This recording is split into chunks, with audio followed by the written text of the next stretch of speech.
closing a series on earth as it is in heaven.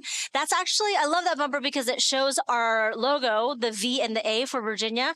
The V pointing down as an arrow down on earth, and then the V as an arrow as it is in heaven. And so that is very much. Oh, here's my glasses. I was like, I'm going to need that in about 3 seconds. Okay.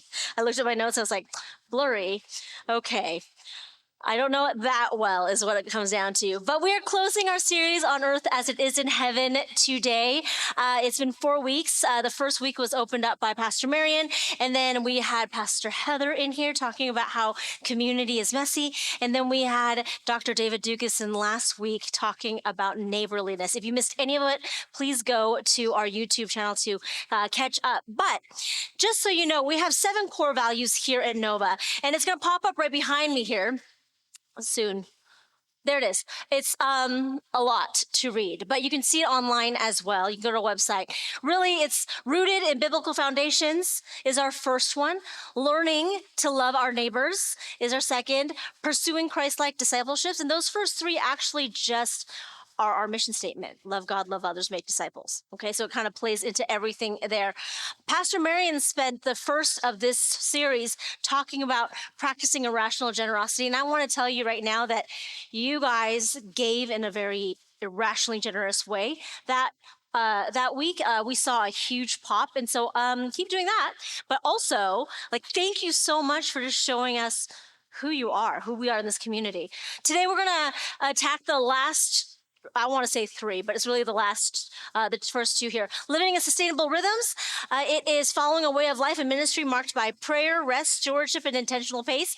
And then the 6th one, which is nurturing our God-given creativity, exploring imagination, artistry, and invention to enrich diverse living. The last one is we're just not serious. We're serious about not being too serious. I don't think we need to talk about that because it's clearly all of our favorite, right? So we're going to continue doing that, whether it's in the core values or not. So let's hop into core value 5. Let's spend some time here. Living in sustainable rhythms, following a way of life and ministry marked by prayer, rest, stewardship, and intentional pace. Now, this value comes directly out of a correlation to the 4th commandment. If you want to turn to Exodus 20 with me right now, we'll get there in a second. But the commandments are actually not rules or regulations. We often see them as, oh, these are just what we can or cannot do. These commandments are actually a promise. It's a binding agreement between God and his people. It's like a constitution of sorts. And some of the laws were set for Israel to be set apart from the other nations. And then some of these laws were about social justice and morality. And by following these laws, the idea was that Israel could show all the other nations how good God is. By the way, 6 of these 10 commandments speak about loving your neighbor. That's how much God felt was important about caring for our neighbor. But back to Nova's core value here of living a sustainable rhythm, it's directly connected to that 4th commandment, and we're going to start here in verse 8. So let's read it together. Remember the Sabbath day and keep it holy. 6 days you shall labor and do all your work, but the 7th day is the Sabbath to the Lord your God, and you shall not do any work. You, your son or your daughter, your male or female slave, your livestock, or the alien resident in your towns. For in 6 days the Lord made heaven and earth, the sea and all that is in them, but rested on the 7th day.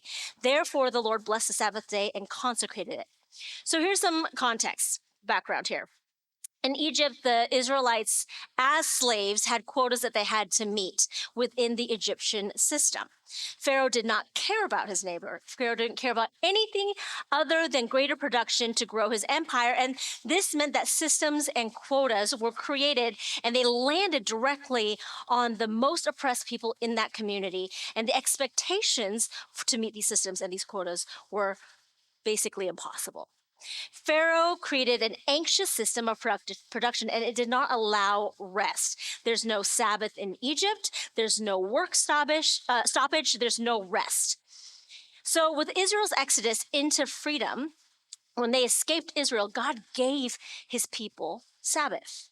We often equate Sabbath to rest, which it is true, it is rest, but it's a little bit disconnected in context for us. Sabbath does not mean that we just sit around and do nothing. Far from it. Sabbath is us engaging in community. It's active. We eat together. We play games together. We laugh together. We serve each other.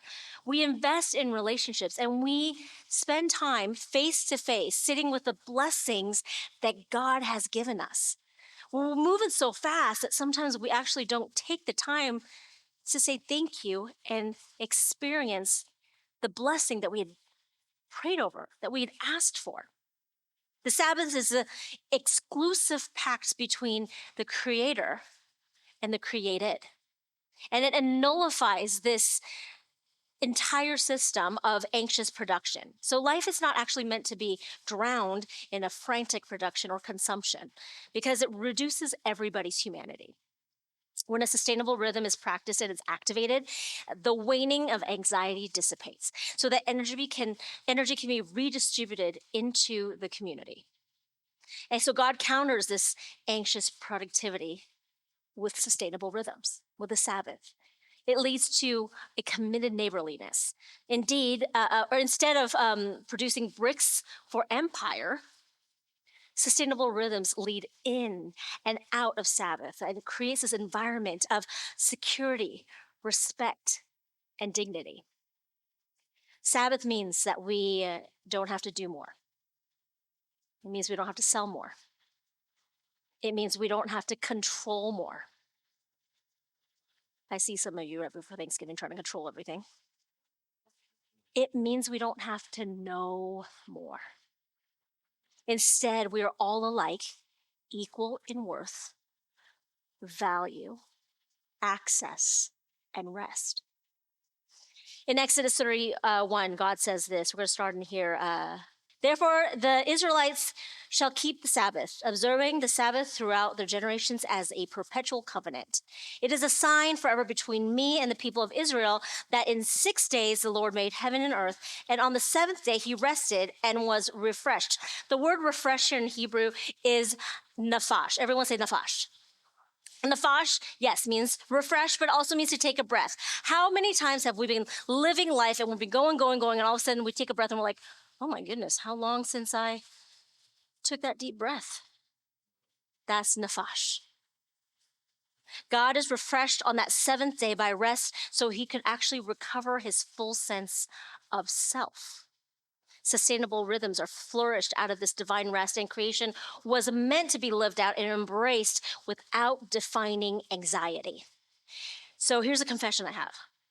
I work very hard at sustainable rhythms. I spend a lot of time focusing in on it. It's because I'm terrible at it. It is my biggest area of struggle. I am what we call a recovering, at times, workaholic. What is a workaholic? So glad you asked. It's like 70% of us in here, okay? Workaholics are people who are compulsively spend the bulk of their time working on their job. Most workaholics actually pride themselves on being workaholics, and work for people like me actually provides a sense of accomplishment. I really enjoy work. I really love my job. I love what I get to do. I love to pastor. I love to teach. I love being in community. It's actually my purpose. It's my calling. And there's a lot of beauty in hard work. It's biblical. And it's even better if you love it because we all have work jobs that we don't love. But even though work is good, work out of balance produces negative consequences. It's not just for you, but it affects everyone around you. It reflects onto all of your relationships. It destroys community. And if we're really honest, the things that take up the majority of our time, our thoughts, and our affection, those are the things that we actually worship. Those things are idols. If we are not intentional about what takes up the majority of our times, we will end up worshiping very beautifully created things, but we will miss worshiping the creator of those things. Sabbath isn't what we go to when we're tired or in burnout. Sabbath is what we intentionally and readily go into. Sabbath is active rest that draws us into intentional time with community. And it's what we do to not lose ourselves in this lifetime.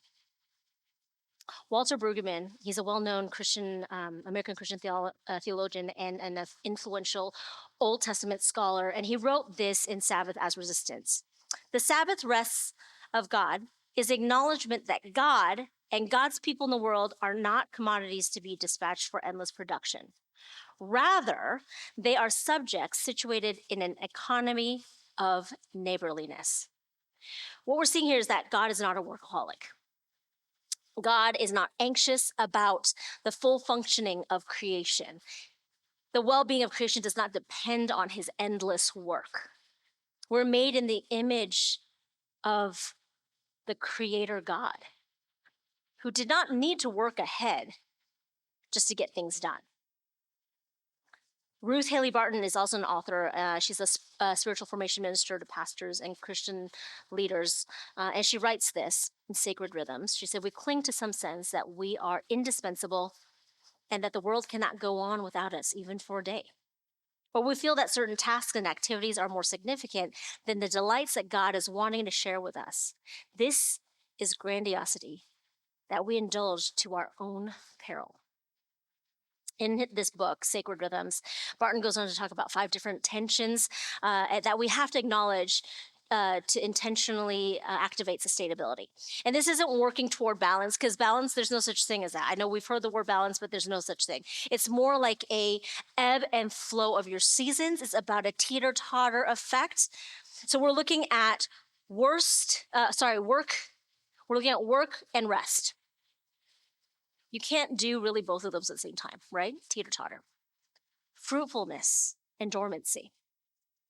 We're looking at giving and receiving. Some of us in here are really good at giving, but not good at receiving. Being and doing. Activism and surrender. And if you're like me, you can read through that list and you lean toward one of the two, right? And we've told ourselves in our minds that's actually what's most important. But what Barton is writing in here, and backed up by scripture, that both are important in this teeter-totter and this moving of life. One way to help create this consistency in living a sustainable rhythm is something called a rule of life. So up here is a link to my personal rule of life. Don't judge me or judge me. I don't really care. I won't know. Do whatever you want to do. But this link is to my personal rule of life, and it's actually just an example for you, okay, to kind of work through your own, because I really think it's important that we all have one. This I update about every 6 months to a year, depending on the season of my life. It's pointless to write a rule of life if you cannot follow it. If you can't follow it, you won't do it. There are no rules at that point, okay? It's not right or wrong.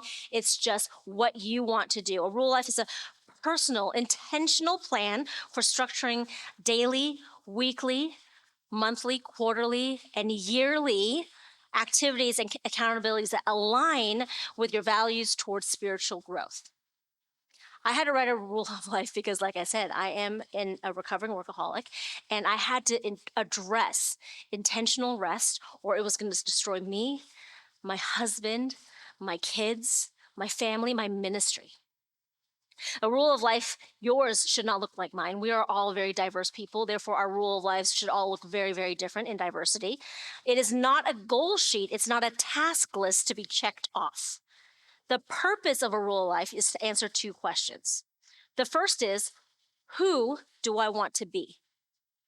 And the second question is, how do I want to live? Who do I want to be? How do I want to live?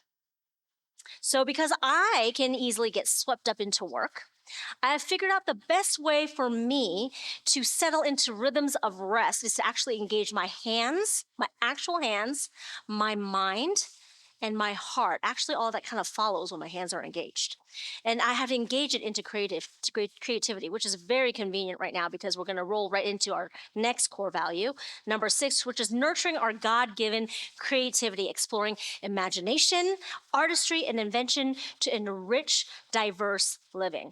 I have heard from many of you that you do not think that you're creative, which is actually simply just not true because we aren't creative in the same way.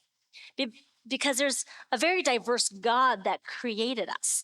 However, because we're created in the image of God, the same God who created the universe, it means that we are created to be creative. So we are all creative.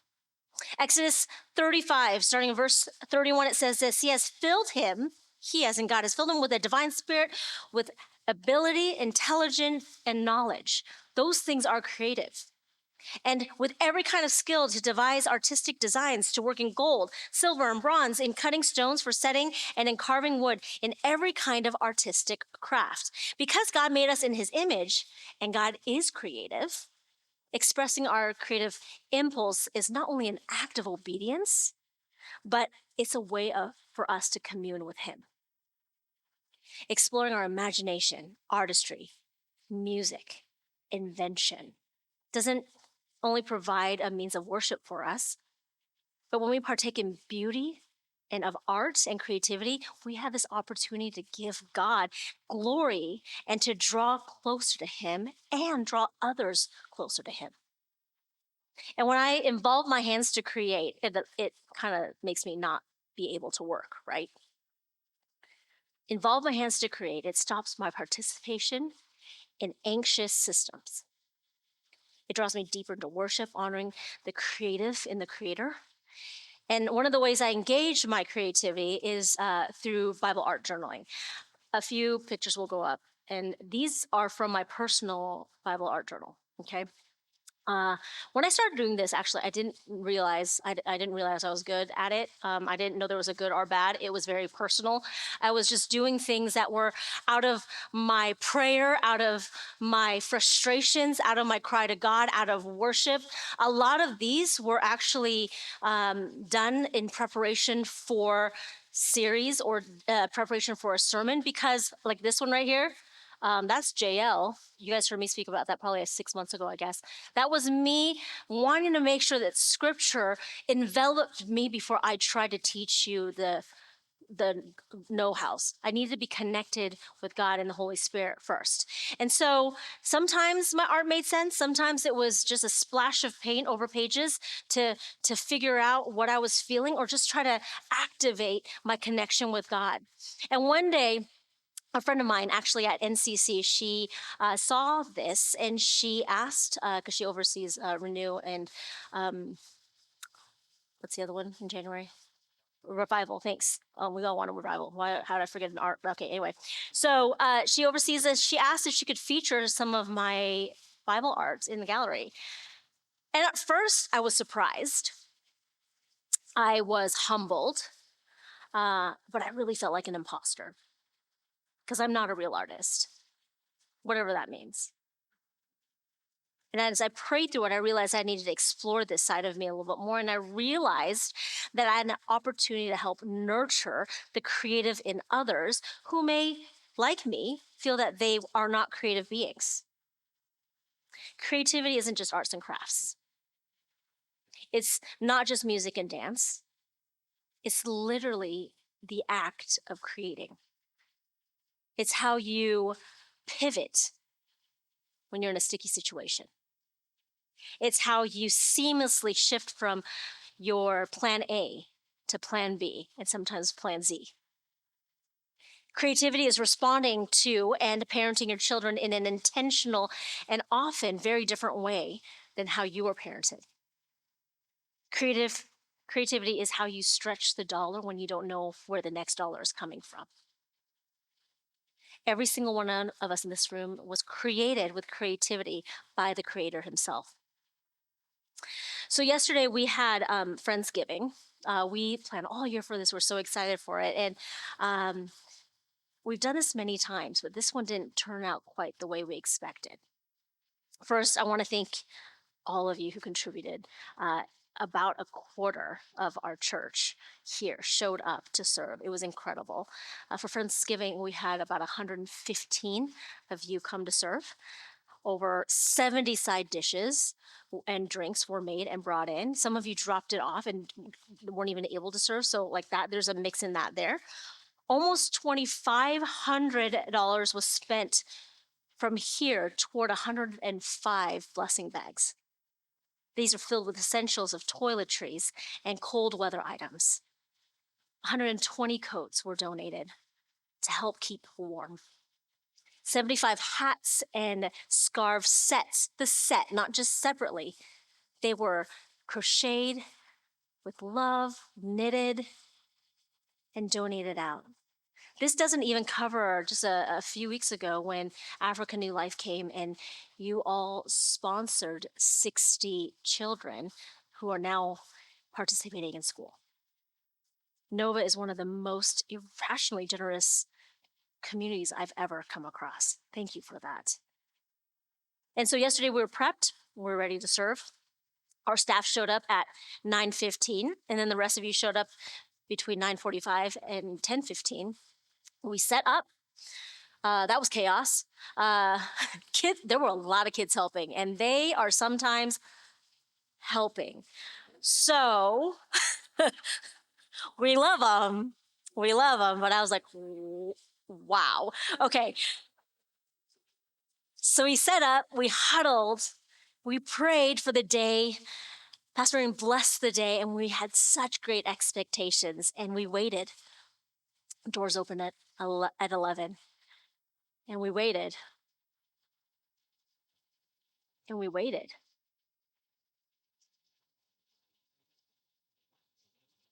And like many of us, when we set up a party and they don't show up, that pit in your stomach just starts to form. And here, people at Nova decided we're going to go and canvass. We're going to canvass the apartments, which is strange because the school sent out flyers, as they always do, the month of before. They sent out a flyer again with students in their weekly folders the week of. And every year, year after year, there's always a long line at the door even before we open the door. But no one showed up yesterday. So at around 11:30, people started going out to canvass the area. They went to the apartments close by, and they wanted to personally invite families because we had a lot of food and we had a lot of things. And it came out of the goodness of your hearts that it all showed up. And that's when we found out families were not leaving their homes. They were in their apartments, but they were not leaving their homes. You see, the day before, ICE had rounded that neighborhood 3 times. And they were afraid. After Friendsgiving, I actually called my friends who also happen to be the founders of NALIC, or its National Latino Evangelical Coalition. And they're a nonpartisan national faith-based network that works very closely with Congress. They're in DC all the time. And they actually shared with me that ICE is regularly checking for events with a lot of people that are happening in many different areas. And what they do is they stay close to the perimeter for those events. And because Friendsgiving has historically been an out-facing event to serve and engage a community of a Title I school, it's a community made out of marginalized people. It makes a lot of sense why people weren't showing up yesterday. And I'm going to pause here and just acknowledge how this might feel in the room right now. For some of you, this might have felt like I just swung way over into political world. And I'm going to invite you to hold space with me right now, because what I'm saying, even though it is a political thing, this is not a political statement. It has nothing to do with politics. Please try to hear me, okay? As I'm really trying to approach this from an image bearer seeing another image bearer. And more than anything, actually, I just want to share how proud Pastor Marion, the staff, and I are of all of you. Because we saw how disappointed many of you were. But no one complained. No one said anything political. Good job, guys. Good job. There was no hesitation, just action. Everyone came together, all 100 plus of us. Together, we packed up over 100 plates of food. We covered them with foil. We loaded them into our cars with blessing bags, and we brought them into the community. We went out to them because they were not coming to us.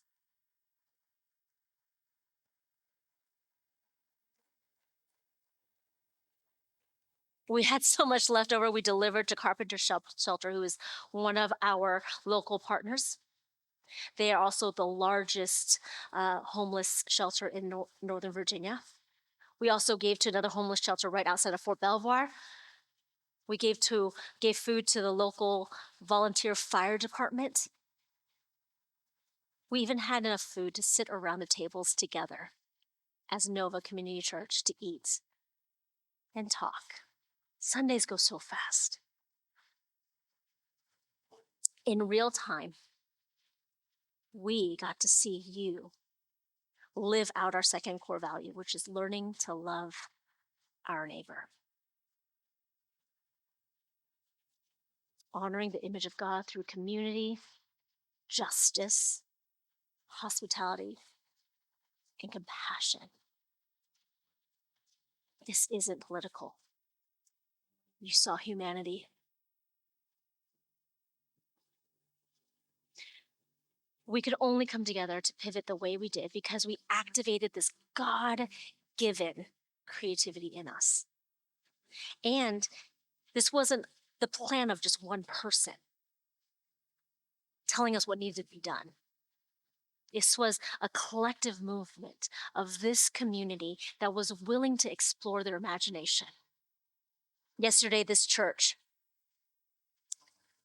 was the church in the purest, most humble and compassionate form. And this type of creativity is only able to be tapped into because enough of us have been living in sustainable rhythms. We will pour out what is inside of us. Prayer, rest, stewardship, intentional pace, sustainable living allows us to tap into the creative when it matters the very most. In your compassion, you leaned into an incredibly unjust situation. And you helped give momentary resolve. So thank you, Nova, for all you've done, all you are. When we first found out why no one was showing up, I was devastated. Sure, some of it was because this event felt like a failure. You guys all cooked this beautiful food and you were all there, you showed up, and I felt like I'd failed you in some way, shape, or form. That's just the human in me. But the bigger part of my devastation was that image bearers like me were afraid to leave their home. Politics or not, people, sons and daughters of the Most High King, were afraid to come out and partake in their community. We're living in unknown times, my friends, but we serve a very known and proven God. By innovation, God activated this creativity in you, and by the end of the day, I couldn't help but feel this overwhelming joy that I get to be a part of this community. A community that's learning to love our neighbor. And a community that practices irrational generosity.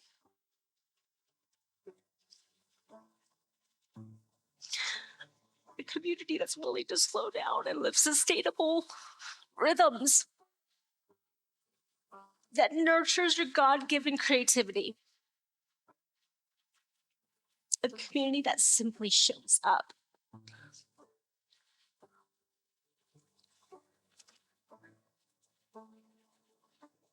We lived out Hebrews 13 yesterday.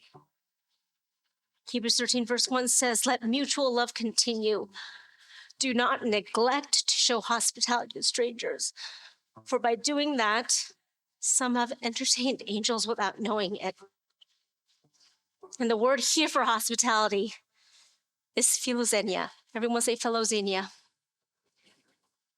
It's not just hospitality, it means love and kindness to strangers. It's also written in other parts of scripture as hophilos. Hophilos translates to friend.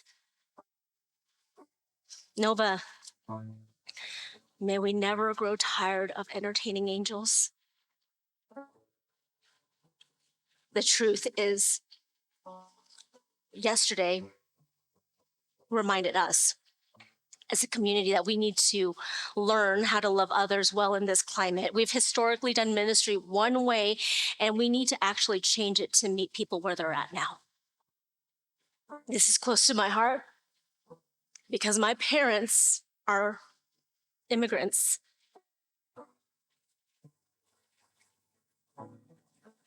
And we need to activate every single one of us in this room. We need to activate it so people that don't know Jesus or feel like God has forgotten them can experience the goodness of God in a fresh and new way. What a privilege that God has called us to be a part of this incredible, unbelievable mission while we're on this earth. And what's more important now than ever is that we need to practice this sustainable rhythm in life so that, one, we don't get caught up in distractions. Very easily to get caught up in distractions when things go wrong. And that we're rested and clear-headed enough to remember that God is still God. Friends, we're about to enter into the most busy time of the year for us. We're going to Thanksgiving this week, and I don't want us to lose sight of what's really important. This week, we want for you to go into Thanksgiving and give thanks. There's so much to be thankful for. But I also want to invite you to be still. In the busyness of it all, be still. Psalm 46:10. God says, "Be still and know that I am God. I will be exalted among the nations. I will be exalted in the earth." My friends, will you pray with me? God, we exalt you. We proclaim your unending goodness in our lives, in our community, in our nation, and on this earth. We invite you to be still with us. Meet us in our stillness. Help us see the way that you see. Help us hear what you hear in the cries of the brokenhearted, and help us love as you love. And God, in that stillness, I pray that you would cultivate an absurd imagination within us. An imagination that enriches your kingdom, because we want your kingdom to come in Nova, on earth, as it is in heaven. Amen.